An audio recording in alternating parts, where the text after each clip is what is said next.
Brahma, who ordered Vishwakarma to build a Vedika, a stage at his Yajnashala where he would be seated to perform the Yajna. And it with high pillars and with so much decorated with Toranas and everything, the stage in the Yajnashala was built. Now everything was getting ready to perform the Yajna. A lot of rishis and munis from various parts of the country, they gathered there. They too started to perform the yajna. Now, Ashwamedha Yaga was not the only yajna that was taking place. Along with it, there were so many homa kundas with so many yajnas taking place at the same time. So, after the entire completion of the city, Vishwakarma calls Brahma to take a look at how the city construction of city has come. That is when Brahma investigates investigates each and everything and says, this is like this, this is like this. Oh, this is very nice, I like it very much. So Brahma not just saying okay, this is very good, he just sees it, inspects it, and then he agrees that this is a very nice city which has been built by Vishwakarma. Now all the devatas from the Devaloka has come to be a part of the yajna which is carried out by Brahma. There were rishis, there were devatas, there were gandharvas, there were pitru devatas, there were yakshas. There are so many classification of people there, and there were a lot of brahmanas and chaturvarna people. They were also present at the yajna. That is when Brahma designates a particular job to each and every devata. He calls Vasishta Rishi and he gives the position of Adhvarya Rutvik to Saint Vasishta. So Vasishta becomes the Adhvarya Rutvik who takes care of everything. Now he calls Yama. Yama gets the job of taking care of the entire kitchen. So be it bhaksha or bhojya, be it paramanna or whatever it is the responsibility of Yama. Yama is given the responsibility of kitchen. Varuna is given the responsibility of having or giving to the yajna the best scent. So the place should be so very nice, pleasant in smell, pleasant in fragrance. So the chandan, pushpa and all those were given in charge of Varuna. Kubera was given the charge of the entire finance, be it ratnas, be it suvarna, be it the dakshina wealth. The entire finance ministry was given to Kubera.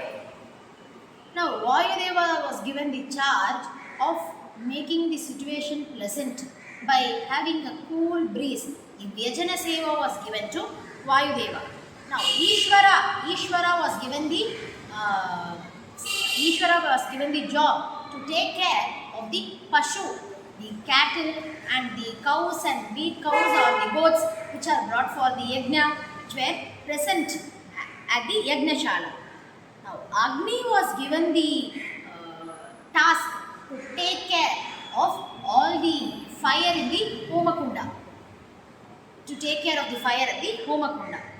Now here Nairutya Devata. Niruti was given the task of calling or receiving everyone and making them sit in a place.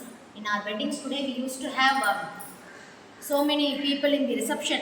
Those girls used to stay there with what you call scented water, and they used to sprinkle at the people who come. Here, Niruti was given the job of welcoming people, receiving them, and then making them sit in a particular place. And Indra was given an authority to take care of all the other things on hold. He was like a floor manager. In a shopping malls or a jewelry shop, if you go, there used to be floor manager for every shop. Who will take care? Like that, Indra was given an authority of taking care of all the Gandharvas, everyone who are doing the work. Surya and Chandra, they became the left and right hand of Brahma. If Brahma wants anything, he will go and approach Surya and Chandra. So with Brahma and his entire family, they are completely ready to take or start the Ashwamedha Yaga. That is when the first day of the yajna takes place, and Brahmadeva, he takes the yajna diksha for 12 days. There are particular rules and regulations to be followed when this yajna diksha is taken. So Brahmadeva takes the yajna diksha of 12 days, and the magnanimous yajna starts with so mantras just resonating in that yajnashala. And the when Brahma started the yajna, there were sounds, auspicious sounds from the sky. Such was Brahma's yajna. Of course, Brahmadeva is like the first person in the hierarchical category after Vishnu and Lakshmi Devi. निरुपमानंदात्म भव निर्जर सभा संसेव्य ऋजुगण दरसे सत्व प्रचुर वाणी मुख सरोजेन गरुड़ शेष शशांकदल शेखरर जनक जगद्गुरुवे त्वच्चरणगलिगभिवंदिसुवे पालिपुदु सन्मतिया. निरुपमानंदात्म भव, he is the child or born from Vishnu. Nirupamanandatma, that person whose swarupa is itself Ananda, whose Ananda can never be compared. Nirupama Ananda, some an incomparable Ananda. So that is no one else but Vishnu. So he is Vishnu's son, Nirupama Anandatma Bhava. Nirjara Sabha Samsevya, he is worshipped by all the other devatas. Rujugana Darase, he is situated at the position of Brahma. Brahma is a position. Sattva Prachura, he is filled with Sattva Guna. The maximum percentage of Brahma is Sattva Guna. Vani Mukha Sarojena, to the face of Saraswati, he is like the sun to the face of Saraswati.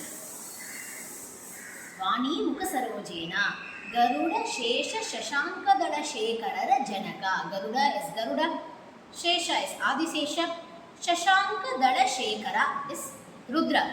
Shekarara Janaka is the father of Garuda, Shesha and Rudra. Garuda, Shesha, Shashankadala, Shekarara Janaka, Jagat Guruve. He is at the position where he dictates or does the Upadesha to everyone. So Jagat Guruve, Tvacharanagaliga Abhivandisuve, Palipudu Sanmatiya. Bless me with a clear mind, that mind which is well inclined towards spirituality, asks Jagannath Dasa Harikatha Pratasara. Oh, so such a person is observing yajna. Of course, the yajna is meant to be magnanimous. The first day of yajna, with the anugraha or the blessing of God Vishnu, took place successfully. So at the end of the first day of the yajna, Brahma was little peaceful because the yajna went on very well.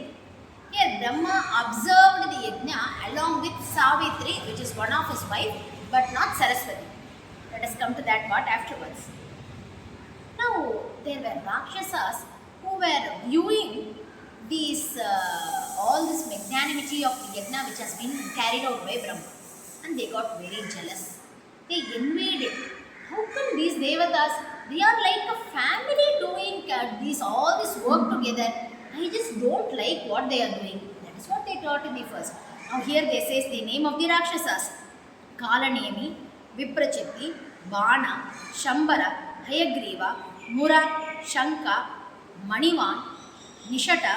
There are many more Rakshasas who were not simple Rakshasas but were very powerful Rakshasas who could not withstand the fact that the devatas were so much well organized and performing the yajna and helping their Pitamaha Brahmadeva.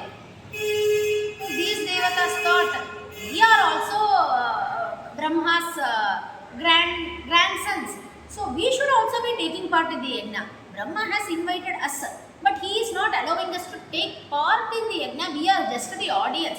I do not like this, thought those devatas. That is when these devatas decided, let us go and mingle with these daityas. So these daityas, they decided, let us go and mingle with those devatas so that we will not be known. So these daityas who were Rakshasas, they went and they just started to blend with the devatas. they too took some of the work and they too started doing. They took some of the wealth from Kubera and they started to segregate the wealth and they started to distribute it among the Brahmanas. So Indra, who was in charge of seeing everything, Indra came to know the sudden arrival of these devatas at the Yagnashala. Sudden arrival of these Rakshasas at the Yagnashala. So that is when Indra thought, how did these Rakshasas come here?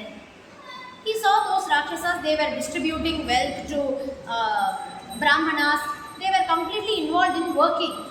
But he did not want this to happen. Because Indra knew that these Daityas, Rakshasas, they are for no good. At one or the other time they will create the trouble. So he called Kubera. He asked, Kubera, you are the finance minister. You are in charge of the wealth. Why did you allow these Rakshasas to come and do the job? Don't you have Gandharvas or Yakshas under you who can do the job? Asked Indra. Kubera told, what can I do? These Rakshasas came, they asked for it. Before I could say anything, they just got it and started to do the work. What can I do now? Said Kubera. That is when Indra thought, no, this should not happen. Let me think another way. So he called a Gandharva. He said to the Gandharva, do not forcefully kick them out of the Yagnashala, but just talk with them and send them out. Let them be not here at the Yagnashala. Talk with them and peacefully send them out. Do not create a problem, said Indra. This Gandharva, he came. As per the advice of Indra, he gathered all those Rakshasas and he sent them out of the place peacefully. But those Rakshasas who came out of the Yagnashala, they felt like they were kicked out. They felt like, oh, that was a great shame which is on us today. We have been kicked out of our own grandfather's yajna. How come this happened? All this is because of that Indra. We should kill the Indra. Not those Rakshasas. They thought, we are also grandsons of Brahma. So we should also be part of the yajna. But this Indra is the problem for us. He is not allowing us to do our own task. So we have to destroy this Indra. We have to kill the Indra. Let us kill Indra and let us take his position. And from there we ourselves will help Brahma to carry out the yajna. This was the thought of those Rakshasas. Now, those Rakshasas thinking of this, they at the night, they started to accumulate all the weapons that they could, bow and arrow and what all weapons will be used in the war. So they accumulated all the weapons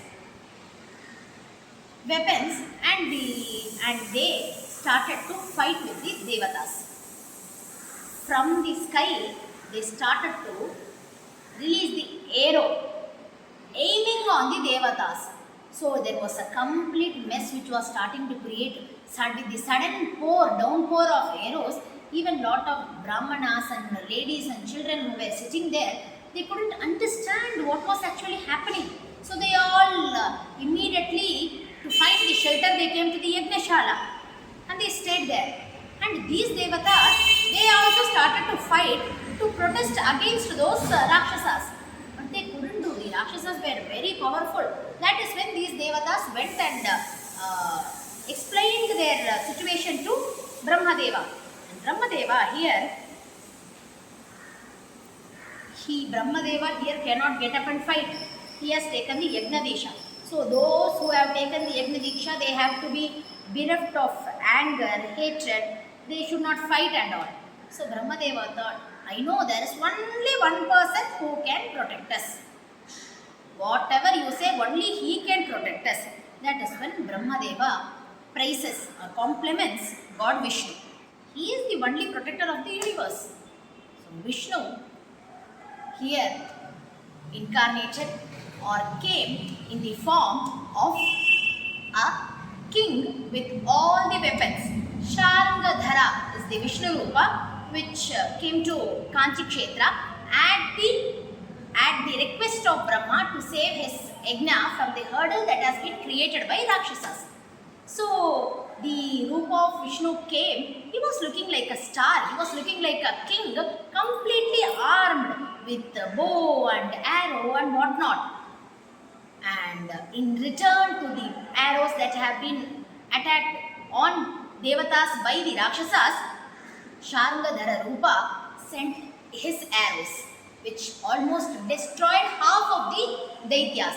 So these Daityas or Rakshasas, they became completely wounded. Some of them lost their hands, some of them lost their legs, some of them lost their life having a battle with Devatas and God Sharngadhara as their protector.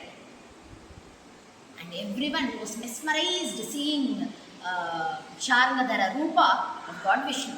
That is when these Devatas thought, no, we made a wrong decision. This is not the right time to fight with the Devatas.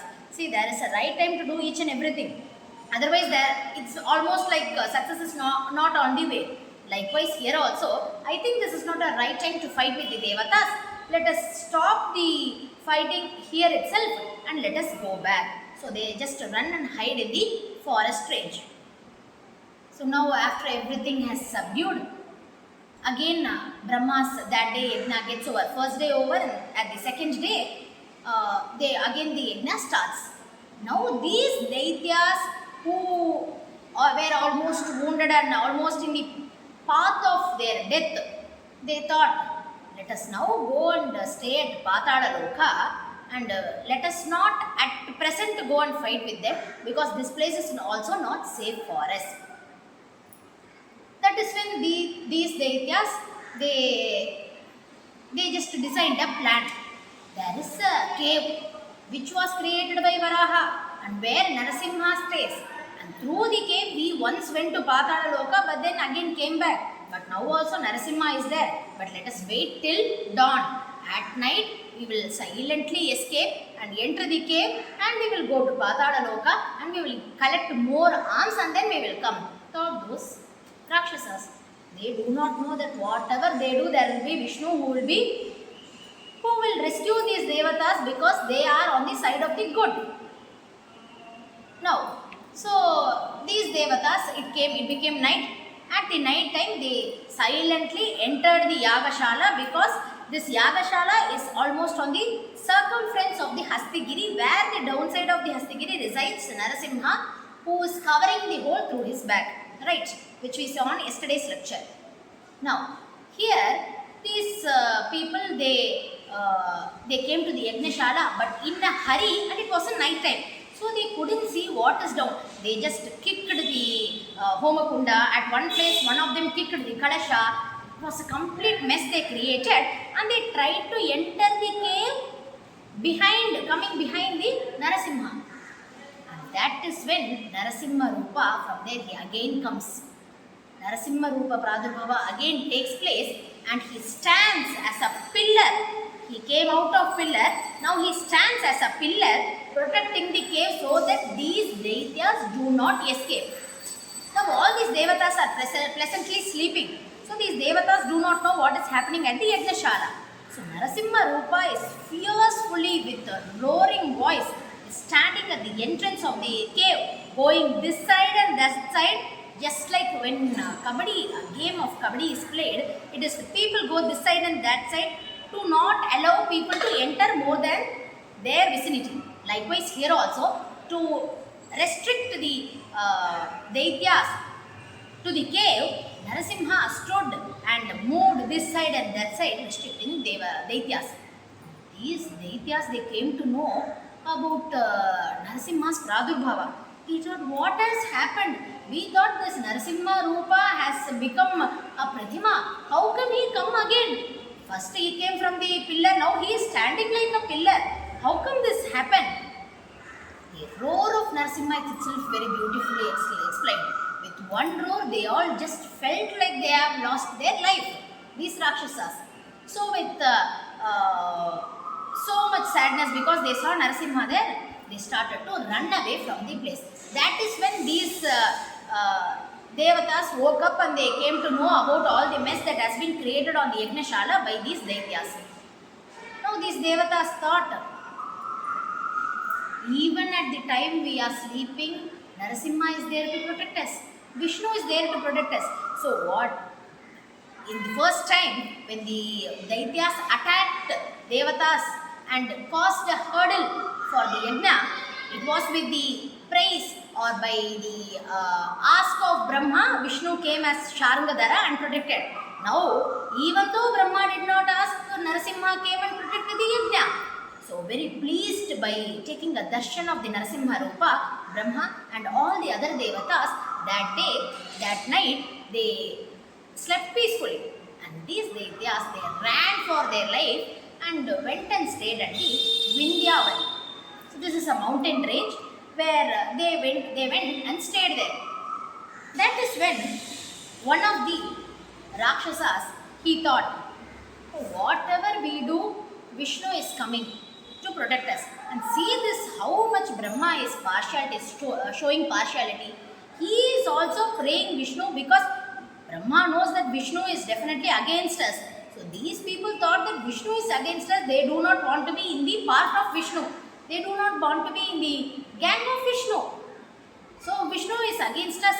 So this Brahma is also showing partiality to us. See, we should destroy all the devatas. We will make Brahma do the yajna, but we should destroy all the devatas, not only Indra." Decided these devatas hiding at a place in Vindhyavali. Now, staying there, one of the Rakshasa, his name was Shambara. This Shambara said, "I have an idea, I will tell." Now the Shambara says, "I know a particular vidya called Chakshurmushi, and this is a art, like we say this Carnatic music, Bharatanatyam, all are art forms. In those days there were some of the art which are only practiced by a particular section of people and normally used against the good, and such an art is this Chakshurmushi. I have this art. Through this art, I will entirely bring darkness to the world. Complete Bhuloka I will bring darkness. There will not be a small pinch of light. I can even control the sun and the moon with this darkness. So, when this darkness comes, we will attack Narasimha and the other devatas." Thought those Rakshasas. Then one of the Rakshasa, he got up and asked a doubt. "I have a doubt. Who will attack Narasimha? Who has the courage to do that?" Asked that Rakshasa. To which this Shambara thought, "Oh, that's the right thing. Attacking Narasimha is impossible, but I know a person who can help us do this." "Oh, who is he?" That is when they think of going to Sri Shaila. So there is a place where Lord Rudra resides. Rudra is a Parama Vaishnava. He is a Vaishnava who prays God Vishnu. Vishnu is the Sarvottama, Sarvantaryami. But these people who did not know this, they thought that Rudra will protect them from Narasimha, as they thought at the time of death of Hiranyakashipu, after the death of Hiranyakashipu. So these devatas, they went to Sri Shaila. There they performed a yaga, a type of yaga where they use a skull and blood and all of the goat. So that is when the yajna of the Rakshasas came to end, and pleased by that, Rudra came in the form of a bird which was called Mahasharabha Mriga. This Mahasharabha, even I do not know what this bird is, but it is said that it has a rude face, Kachinavada Mukha, it has rude face, Ugravada Nakegalu. It has so sharp and big nails. It said that it looked too rude that we cannot look at it for more time. The eyes were so red. It had enormous wings to it. It's a bird, so it had enormous wings. Just with one flash of the wing, it can even destroy mountains. So enormous wings it had. So with all this bird came in the gang of Daityas to attack Narasimha.